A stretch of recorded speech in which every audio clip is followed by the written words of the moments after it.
Hello everyone, my name is Utkarsh Sharma and I'm your psychology mentor at Study Capital. As you all know, मेरा 2025 के लिए CUET PG entrance exam का batch शुरू हो चुका है। Along with this, अगर आप लोग test, Christ, NFSU, Allahabad university या फिर फर्दर किसी यूनिवर्सिटी के साइकोलॉजी एंट्रेंस की प्रिपरेशन कर रहे हो या फिर गेट साइकोलॉजी को टारगेट कर रहे हो, this can be your go to course. For which perks? Because इसमें आपको लाइव क्लासेस मिलती हैं जिसमें पूरा यूजी का सिलेबस आपको कॉम्प्रिहेंसिवली कवर कराता हूँ इस तरह से जिससे आपको बहुत बल्कि बुक्स को ना पढ़ना पड़े, कम से कम बुक्स पढ़नी पड़े, आपको कम से कम टाइम आपका जाए, but with a sufficient and efficient efforts with energy. तो ये मेरी अप्रोच रहती है कि आपके इनपुट कम से कम हो और आउटपुट आपका उससे मैक्सिमम निकल के आए। ऑलराइट, तो मेरे बैचेस अभी लाइव चल रहे हैं। ये सारे के सारे पर्क्स आपको मिलते हैं, you can see on the screen. Live classes होती हैं, रिकॉर्डिंग सेशंस आपको मिलते हैं, पीपीटीज मिलेंगी आपको, पीडीएफ्स मिलेंगे, शॉर्ट नोट्स मिलेंगे, वीकली टेस्ट कंडक्ट कराते हैं, 1-to-1 मेंटोरशिप होती है। बैच खत्म होने के बाद भी आप मेरे पर्सनल गाइडेंस के अंडर रहते हो, मुझसे आप कांटेक्ट कर सकते हो कभी भी, मेरा नंबर आपके पास रहता है। अलॉन्ग विद दिस, काउंसलिंग में आपको हेल्प मिलती है, career guidance and what not, हर एक चीज़ आपको मिलता है सिर्फ इस कोर्स को ज्वाइन करने में। मेरी क्लासेस अभी चल रही हैं, जस्ट अभी बैच शुरू हुआ है। You can join the course, you can join this journey. See you soon in the class. आज के इस वीडियो में हम लोग कंटिन्यू करते हैं लास्ट क्वेश्चंस को जहां पे हमने लिया था, यहां तक हमारा हो गया था। ऑलराइट, तो सिंस दिस इज पार्ट 2, हम लोग कंटिन्यू करते हैं। The concept of perceptual set comes out of which approach of perceptual processing. अब जिस दिन ये वीडियो रिकॉर्ड हो रहा है, ट्रस्ट मी, परसों ही मैंने ये टॉपिक पढ़ाया है अपने स्टूडेंट्स को, ठीक है। तो अगर परसेप्चुअल सेट के बारे में बात हो रही है, यानी कि कहीं ना कहीं हमारे पास दिमाग में पहले से कुछ एक्सपीरियंसेस होंगे। अब एक्सपीरियंसेस नॉलेज के बेसिस पे अगर कोई अप्रोच आपकी बिल्ड हो रही है, तो that will be your constructivist approach. अगर डेटा ड्रिवन होगी तो वो बॉटम में प्रोसेसिंग में आएगी। ये टॉप डाउन की बात हो रही है यहाँ पे। And again, since as you all know I am suffering from cold, and ये सारे जो एमसीक्यू वाले वीडियो है मैं एक ही दिन रिकॉर्ड कर रहा हूँ, तो you can find the similarity in my voice, ठीक है। तो अगेन, जो मैं अपने स्टूडेंट्स को उस दिन समझा रहा था कि जब आपकी पिच बहुत लो हो जाती है तो आपकी आवाज़ कैसे भारी हो सकती है। So this is not my normal voice, ये मेरी थोड़ी सी भारी आवाज़ आ रही है अभी। Alright, which one of the following method of reliability examines the performance of psychological over test. यानी कि टाइम के बेसिस पे चेक हो रहा है।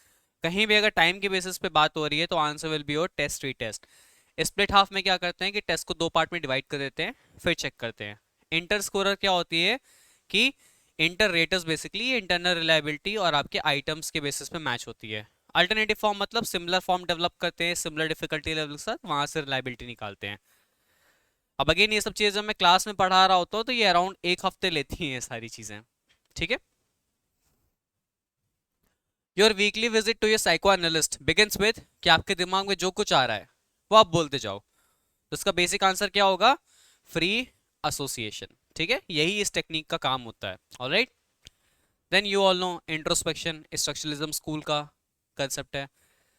Sensory is to motor as receptor is to, तो सेंसरी न्यूरॉन है, मोटर न्यूरॉन, तो receptor is a muscle, effector is also a muscle. Personality is fixed in early years of life, यानी कि personality early years की life में fix हो जाती है, बाद में चेंज नहीं होती है। कौन ऐसा बोलेगा? हिस्टोरिकल डिटर्मिनिज्म, ठीक है, नाम से ही पता चल रहा है। बाकी कल्चरल बैकग्राउंड वाली आपका वाइगॉट्स्की का कंसेप्ट आ जाता है, ठीक है। Okay, again match the following. Psychosexual development है तो ऑफ कोर्स हमारे फ्रॉइड सर। साइको सोशल है तो एरिक्सन हो जाएगा। तो ए का 2 और बी का 1, ए का 2 बी का 1, ए का साइकोसेक्सुअल पर्सन, सॉरी ए का 3 एंड बी का 1 होगा, तो ए का 3 कहीं है, बी का 1। ऑलराइट, एक भी ऑप्शन अगर आपको आता है आपने टिक कर दिया, answer 4 is the right answer. Harry Harlow की स्टडी हुई थी बेबी मंकीज पे। बेसिकली हैरी हैरलो की एक स्टडी हुई थी, काफी डार्क और थोड़ा सा ट्रोमैटिक स्टडी थी। आज के टाइम पे अगर वो स्टडी कर रहे होते तो मे बी वो जेल में होते, ठीक है। उस टाइम पे तो बहुत कॉमन था ऐसे स्टडीज करना। बेसिकली हुई किस पे थी वो? टैक्टाइल सेंसेशन पे। बेबी मंकीज को उनकी माँ से अलग कर दिया था और एक आर्टिफिशियल मदर के कांटेक्ट में रखा गया था टू चेक कि किस वजह से बच्चे अपनी माँ से जुड़े होते हैं, टच सेंसेशन की वजह से, नरिशमेंट की वजह से। क्या निकला एक्सपेरिमेंट का रिजल्ट? सेंसेशन की मदद से। ठीक है। The descriptive statistics based on the test course of representative group of individual is known as norms. कभी भी रिप्रेजेंटेटिव ग्रुप की बात हो रही है, उसके बेसिस पे कोई वैल्यू निकल के आ रही है, answer will be your norms. Then इसका कुछ लोगों ने रेफरेंस स्टैटिस्टिक्स या स्टैंडर्ड स्कोर्स भी दिया था, तो वैसे मेरे अकॉर्डिंग इसका आंसर नॉर्म्स और स्टैंडर्ड स्कोर्स दोनों होना चाहिए, but I am not actually sure, I am not sure कि एनटीए ने इसका आंसर क्या दिया था, बट शायद 2 और 4 में से ही कोई एक आंसर था, क्योंकि ये क्वेश्चन थोड़ा सा वेग है, इनकम्प्लीट सा साउंड कर रहा है, तो इसका आंसर नॉर्म्स भी हो सकता है और स्टैंडर्ड स्कोर्स भी हो सकता है। Which of the following is least likely to be included in Binet intelligence test? तो बिनेट के इंटेलिजेंस में सब कुछ मिलेगा आपको सिवाय कलर डिस्क्रिमिनेशन के, क्योंकि कलर डिस्क्रिमिनेशन जैसा उसका कोई भी सब पार्ट नहीं था। बहुत स्ट्रेट फॉरवर्ड क्वेश्चन था ये। Child whose action are motivated by an avoidance of punishment so shows which level of moral development? तो कोलबर्ग की बात हो रही है, बेसिकली 3 लेवल उन्होंने दिए थे, कौन कौन से? प्री कन्वेंशनल, कन्वेंशनल और पोस्ट कन्वेंशनल। प्री कन्वेंशनल मतलब एकदम बच्चों वाली मोरालिटी, कन्वेंशनल मतलब थोड़ी सी mature morality, and post conventional is like थोड़ी सी लेजेंडरी वाली morality. That's what I teach. जब मैं अपने स्टूडेंट्स को पढ़ाता हूँ इस तरह से ट्रिक बताता हूँ कि कहाँ पे आपको क्या कंसेप्ट लगाना है। तो पनिशमेंट से बचना है, रिवॉर्ड चाहिए, ये सब क्या होता है? बच्चों वाली हरकतें होती है, तो answer will be pre conventional.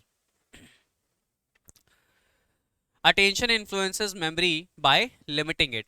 As you all know कि अटेंशन एक लिमिटेड सोर्स है, ठीक है, अनलिमिटेड तो है नहीं, तो अटेंशन हमारी मेमोरी को इसी तरह से इन्फ्लुएंस करता है कि वो लिमिट कर देता है कि हम किन चीजों पर फोकस करेंगे, किन चीजों पर फोकस नहीं करेंगे। Then Ravi believes that experiences throughout his life continuously changes his personality, which theories would probably not agree? Not है। अब कॉमन सेंस यूज करते हैं, आपको क्वेश्चन नहीं समझ आया, इन चारों में आपको वियर्ड नेम क्या लग रहा है? आंसर इज फ्रॉइड, क्योंकि बाकी 3 बिहेवियरिस्ट हैं, फ्रॉइड इज साइकोडायनामिस्ट, तो answer will B Freud. Freud ने बोला था चाइल्डहुड एक्सपीरियंस बहुत मैटर करते हैं, ठीक है। Which of the following describes the path of neural impulse from the sense organs to the brain? यानी कि सेंसरी ऑर्गन से लेके आपके ब्रेन तक क्या पहुंचता है? सबसे पहले क्या आएगा आपका? रिसेप्टर सेल, सबसे पहले, ठीक है। कहाँ होते हैं ये? रेटिना में होते हैं। उसके बाद यानी कि बी से शुरू होगा। अब बी से आपका केवल एक ही चीज शुरू हो रही है, यानी कि option 3। So option 3 will be your right answer, यानी कि B D C A. Receptor cell, bipolar, then उसके बाद गैंग्लियन, देन उसके बाद ऑप्टिक नर्व। ऑप्टिक नर्व सीधे कनेक्ट होती है आपके ब्रेन से। In Hans Selye GAS final stages, 3 stage होती हैं बेसिकली।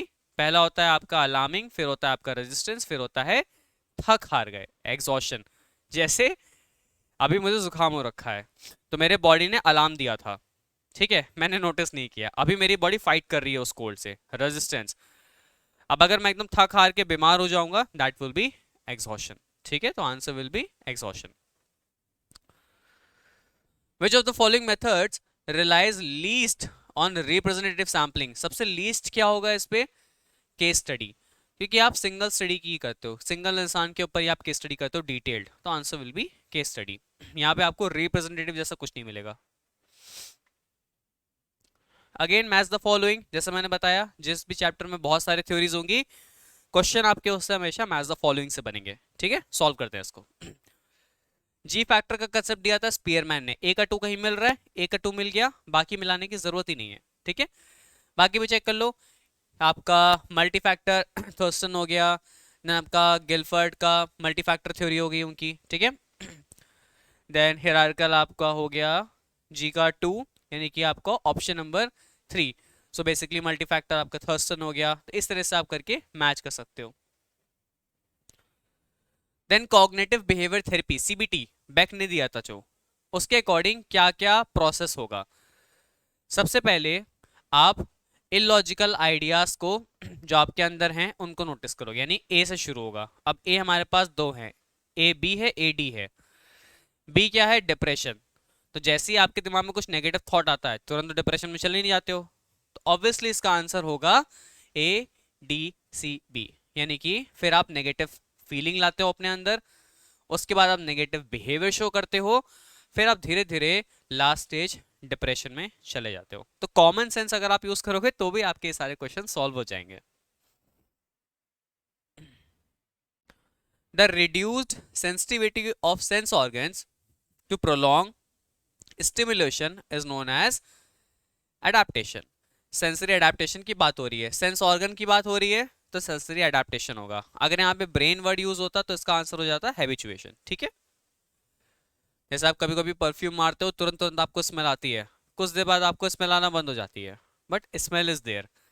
जैसे कोई आपका दोस्त या आपकी क्रश बगल से गुजरती है and if she smiles you know कि हाँ परफ्यूम अच्छा है। ठीक है, you are walking through a forest and a bear jumps out at you, the nervous system that is immediately called into play. यानी कि अगर आप जंगल से जा रहे हो, तुरंत आपके ऊपर एक भालू ने अटैक कर दिया, कौन सा नर्वस सिस्टम आपका एक्टिवेट होगा, सिंपैथेटिक। यानी कि आप नॉर्मल से जब इमरजेंसी मोड में जाते हो, फाइटिंग मोड में, आपका सिंपैथेटिक नर्वस सिस्टम काम करता है। फिर आपको काम डाउन करने के लिए पैरासिम्पैथेटिक काम करता है। Which of the following structure is not a part of central core human brain. इनमें से कौन सा सेंट्रल पार्ट नहीं है? Answer will be easy, temporal lobe, क्योंकि ये आपके कॉर्टेक्स का पार्ट आता है। ठीक है, बाकी बायोलॉजिकल बेसिस, ह्यूमन बिहेवियर, ये बहुत इंपॉर्टेंट टॉपिक है, प्लीज इनको स्किप मत कर देना। और ये हो गया रिसर्च हो गया, तो ये सब ऐसी चीज़ें होती हैं जिनमें बच्चे बहुत ज़्यादा पैनिक करते हैं। सो मैं अक्सर अपने वीडियोस में ये कहता हूँ कि I can promise you this कि after like studying from me, ये मैं नहीं बोल रहा हूँ, ये मैंने अपने एक्सपीरियंस और अपने रिव्यूज से एक कंक्लूजन लेके आपको बता रहा हूँ कि जितने भी मेरे स्टूडेंट्स हैं उनको जितना भी रिसर्च या स्टैटिस्टिक्स से डर लगता था, मैथ से डर लगता था, बायो से डर लगता था, in the end of the course वो यही बोलते थे सर मेरा फियर खत्म हो गया, अब मुझे बस क्वेश्चन सॉल्व करते रहने हैं and I need to get to the good university. Alright, so अगर आप मुझ पर ट्रस्ट कर रहे हो तो again it's my moral and professional responsibility कि मैं अपने कमिटमेंट्स एंड प्रोमिस को पूरा करूं। Alright, so it is my promise कि आपका जो बायोलॉजी और मैथ्स का स्टैटिस्टिक्स का डर है वो मैं हटा दूंगा आपको बिल्कुल भी, and you gonna love statistics. Alright, a parent who fails to set firm limits on age appropriate behavior, यानी कि एक ऐसा पेरेंट जो अपने बच्चों को ये नहीं सिखा पाया कि कब किस उम्र में क्या करना चाहिए, किस तरह की पेरेंटिंग स्टाइल है ये। Answer will B permissive. ठीक है, जो कर रहा है करने दो, ऐसे ऐसे वाला। सबसे बेस्ट पेरेंटिंग स्टाइल कौन सी होती है? अथॉरिटेटिव, जिसमें डिमांड्स भी होती हैं, डिसिप्लिन भी होता है। अथॉरिटेरियन इज लाइक तानाशाही, सिर्फ डिमांड डिमांड डिमांड, हमें तुम्हें कुछ प्यार व्यार कुछ नहीं देंगे। ठीक है, देन मैच द फॉलोइंग है। डीपेस्ट लेवल का मतलब होता है सिमेंटिक। ऑप्शन ढूंढ लो, सिमेंटिक कहाँ पे है? सी का वन, क्या सी का वन कहीं पे है? सी का वन, ऑप्शन नंबर डी। कुछ आपको करने की जरूरत ही नहीं है, एक मिल गया आपको, सॉर्टेड है। ठीक है, which of the following is not a part of nervous system? हाँ हाँ, बहुत टफ क्वेश्चन है। Somatic, sympathetic, symbolic, central. अब आई डोंट नो आप लोगों ने पढ़ा कि नहीं, मैंने अपने पूरी करियर में सिंबॉलिक जैसा नर्वस सिस्टम कभी नहीं पढ़ा। सोचो इतने टफ क्वेश्चन आए थे इस बार के पेपर में। ठीक है, आंसर विल बी सिंबॉलिक। ऐसा कुछ एग्जिस्ट नहीं करता नर्वस सिस्टम में। Which of the following questions would be most interested in a cognitive psychologist? तो ऐसा कौन से क्वेश्चंस होंगे जिनको कॉग्निटिव साइकोलॉजिस्ट रिसर्च करना चाहेगा? How does a child acquire the concept of colour? Interesting है ये। Are introvert people more likely to be of high self monitors? Maybe. What mechanisms are involved in hunger? I don't think so. How unconscious represented dream? नहीं, तो सी और D तो नहीं हो सकते हैं। यानी बचा क्या हमारा? ए और बी। अब बी तो कोई ऑप्शन में है नहीं, मतलब इसका आंसर क्या होगा? ए। तो आपको एलिमिनेट करना भी सीखना पड़ेगा। अब यहाँ पे अगर ए और बी दोनों होते तो इट कुड बी आंसर, लेकिन बी आपका ज्यादातर सोशल साइकोलॉजिस्ट में आता है, तो ऑब्वियसली ऑप्शन में क्या दिख रहा है? A. Then Parul remembers things from the past very well but cannot incorporate present events into her memory. यानी पुराना याद है बट नया कुछ याद नहीं कर पा रही है। Basic classic definition of एंट्रोग्रेड amnesia, कि नया कुछ याद नहीं रख पा रहे हैं, पुराना सब याद है। रेट्रोग्रेड एमनेजिया क्या होता है? पुराना याद है, सब पुराना भूल गए हैं, नया नहीं याद हो पा रहा है। ठीक है, तो बेसिकली अगर आपको पुरानी चीजें याद हैं, नई याद नहीं कर पा रहे हो, तो ये एंट्रोग्रेड एमनेसिया होता है। ऑलराइट, तो बचे क्वेश्चंस को हम लोग नेक्स्ट वीडियो में कंप्लीट करेंगे। This was all in today's MCQ solving series. इसके बाद हमारी लास्ट सीरीज होगी अभी के लिए सीवीटी पेपर के लिए। आगे फर्दर मैं जामिया का पेपर सॉल्व कराऊंगा, और भी वेरियस यूनिवर्सिटीज के जो एग्जाम्स हुए उनके पेपर्स को हम सॉल्व कराएंगे। धीरे धीरे हम वहां से प्रैक्टिस करेंगे। अगेन मेरे बैचेस ऑलरेडी स्टार्ट हो गए हैं। अगर आपने अभी तक एनरोल नहीं किया है and you want to start your preparation, this is the right time, क्योंकि अभी आपके पास 6 महीने हैं। इन 6 महीने आर मोर देन इनफ। 6 महीने में 3 महीने आप डायरेक्टली मेरे अंडर रहोगे लाइव क्लासेस के साथ, एंड उसके बाद 6 से 4 महीने आप मेरे साथ व्हाट्सएप पे कनेक्टेड रहोगे 24/7। सारा का सारा कंटेंट आपके पास रहेगा, आपको क्वेश्चंस दिए जाएंगे, आपकी 1-to-1 मेंटोरशिप होगी, गाइडेंस प्रोग्राम्स चलेंगे, एंड आपको किसी भी तरीके की साइकोलॉजी में कोई भी दिक्कत होगी, आप डायरेक्टली मुझसे बात कर सकते हो। आपको वाया वाया के वेट नहीं करना पड़ेगा। Alright, so do not wait, join my course. See you soon in the class. Bye bye.